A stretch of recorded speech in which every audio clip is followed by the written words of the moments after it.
When Nintendo released the Game Boy, the handheld market became a thing. People wanted to play video games on the go. They wanted fun experiences wherever they were. And although other competitors came along like Sega and Atari with the Game Gear and the Atari Lynx, Nintendo pretty much dominated the handheld side of things and still does to this day. You know, you have the PlayStation Portable, the Vita, that did very well, but they never could overtake Nintendo. And there's been tons of awesome handhelds from Nintendo released over the years. You have the Game Boy, you have the Game Boy Advance, you have the Game Boy Advance SP, you have the DS, you have the 3DS, so many awesome systems. But one that constantly gets overlooked is the Game Boy Color, which was the successor to the Game Boy, and people just seem to forget about it. People seem to forget that this was a thing. And the Game Boy Color was awesome. It was one of my favorite handhelds of all time. There were so many amazing games and so many games that were just mind-blowing that they were on the Game Boy Color and how well they ran. So in this episode of Hardware Pushers, we're going to look at the Game Boy Color and the games that really pushed the hardware of the Game Boy Color. So sit back, relax, and let's look at some Game Boy Color games that will blow your mind.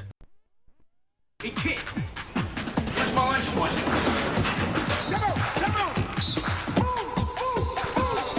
You haven't been flossing.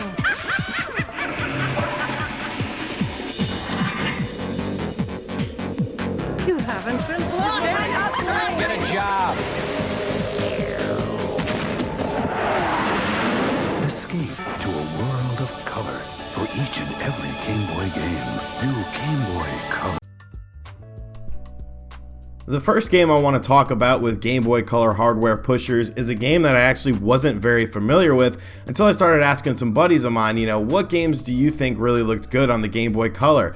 And a couple of them kept saying Harry Potter and the Chamber of Secrets, and I'm like, all right, you know, quit messing around, because I actually wasn't familiar with this game, and I checked it out, and it ended up being pretty amazing. So Harry Potter and the Chamber of Secrets obviously follows the book and the movie, and wow, it looks so good. The animation, the environments, everything looks almost like a Super Nintendo game. And to see this running on the Game Boy Color is really impressive. It was a super late release on the Game Boy Color. It may have actually been the last North American release for the Game Boy Color, and it really shows because there's a lot of love in this game. There's it's a testament of love and labor because it just looks great, it plays great, and it just runs amazing on the Game Boy Color. Definitely a big hardware pusher and a game that you wouldn't expect to be a hardware pusher.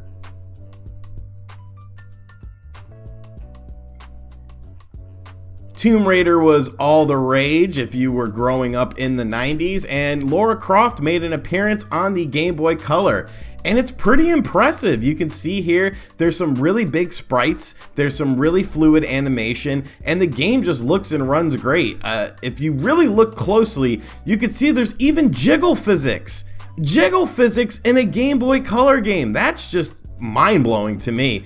But Tomb Raider actually plays as good as it looks too. It's a really fun 2D side scroller. You know, Lara Croft was pretty much built on the 3D premise, but this game is a really fun 2D platformer. There's puzzle solving, there's an inventory system, you know, you're battling different sorts of creatures and whatnot. There's some really nice set pieces too that really make the game feel alive, and it's just a very visually pleasing Game Boy Color game. There's even little cutscenes, although they are still animations, they still look pretty nice. So Tomb Raider on the Game Boy Color, probably a game you're not super familiar with, but definitely a game you should check out on the Game Boy Color because it looks as good as it plays, and it plays pretty solid, so a definite solid choice for this list.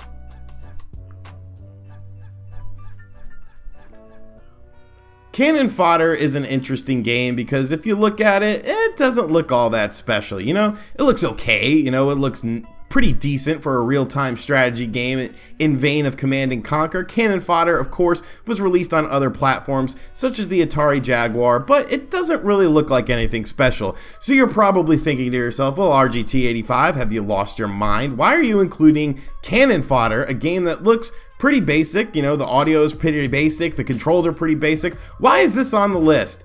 I want to show you guys the intro cutscene to this game.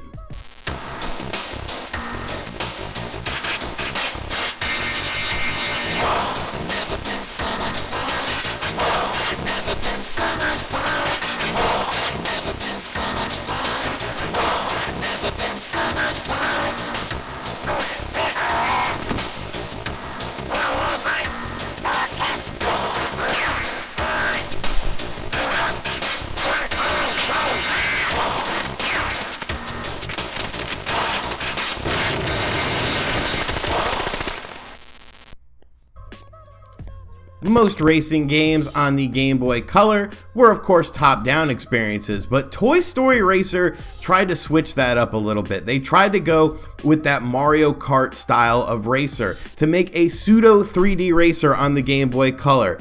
Unfortunately, the game is honestly not very good, but it still is worthy of being a hardware pusher because this isn't about good games, this is about games that push systems to their limits, and Toy Story Racer honestly really does that. It's a pretty smooth engine, a bit primitive, but it's still very impressive to see a 3D racing game on the Game Boy Color. So Toy Story Racer, not a great game, but a real technical achievement.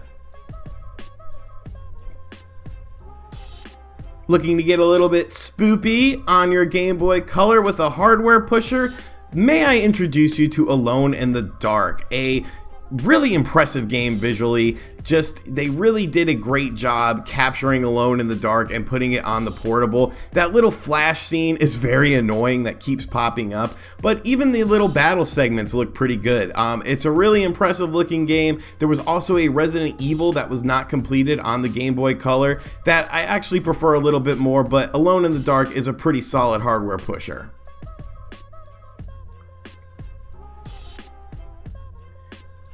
You would think a game like Metal Gear Solid would have absolutely no business being on the Game Boy Color, and you'd probably be right because honestly it really doesn't. How do you transform a 3D stealth action game into a top-down 2D game? But Konami really managed to do well with it. It sort of plays like the old MSX Metal Gear games that never came out stateside. We got the North American ones on the NES, but it's a really impressive game. There's, animated cutscenes, there's full codec dialogue, although it is all written, and of course no voice speech, but still, it's very impressive to see a scaled down Metal Gear Solid experience running on the Game Boy Color. Stealth is the name of the game, and Metal Gear Solid is a really stealthy game on the Game Boy Color, but they did a fantastic job. The animation is fluid, it's an epic adventure with an intertwining story that's really deep, a great narrative, and just a really solid hardware pusher in all sorts of aspects. As far as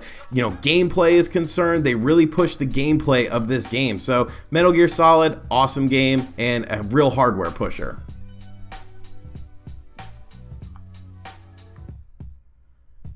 I pretty much try to find a Street Fighter game for every hardware pusher episode. Anytime I could talk about Street Fighter, I try to do it, but Street Fighter Alpha really is a hardware pusher on the Game Boy Color. You have 2 buttons, yet you're still getting a very solid Street Fighter experience. You can look and just see how good this game looks for a Game Boy Color fighter. Like, it's pretty damn impressive. It's very fast, it's very fluid, the moves are there, the combos are there. It's really a technical marvel that this game runs even half as good as it does, and it's honestly pretty fun. So Street Fighter Alpha, definitely a Game Boy Color hardware pusher.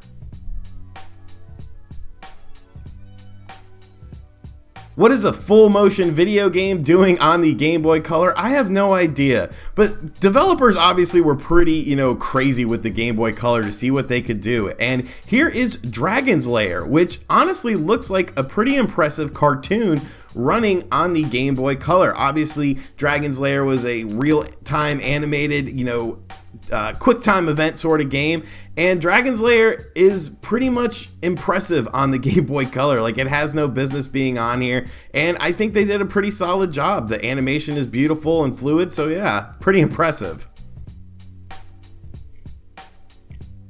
One of the biggest hits on the Super Nintendo was Donkey Kong Country, which pretty much bridged the gap between 16-bit and 32-bit games. So it's interesting to see Donkey Kong Country running on the Game Boy Color. Now, of course, they did Donkey Kong Land on the Game Boy, but Donkey Kong Country was a replication of the Super Nintendo version of Donkey Kong Country. And while it's obviously not as visually pleasing, for a Game Boy Color game, it is very, very impressive. There's great use of color, the animation is nice and fluid, and it's just very impressive. There was some cutbacks that had to be done because of hardware limitations, but Donkey Kong Country, another amazing hardware pusher on the Game Boy Color.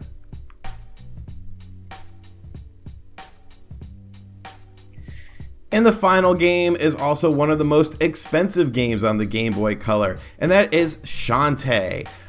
I don't know how they did this, because you look at the colors in the game, you look at the fluid animation, you look at the sprite size, It's literally mind-blowing that this is running on the Game Boy Color. This looks like a Game Boy Advance game or a Super Nintendo game. How in the world is this on the Game Boy Color? But WayForward managed to do it. This was published by Capcom, developed by WayForward, and WayForward over time has become an excellent studio. I love most of their works, and they've always really been unique and innovative in how they push hardware in different ways. I've covered other WayForward games, but Shantae really got them set up, really was their, launching spot. And this is an amazing game, amazing visually, and just, it's mind-blowing, honestly. It's mind-blowing.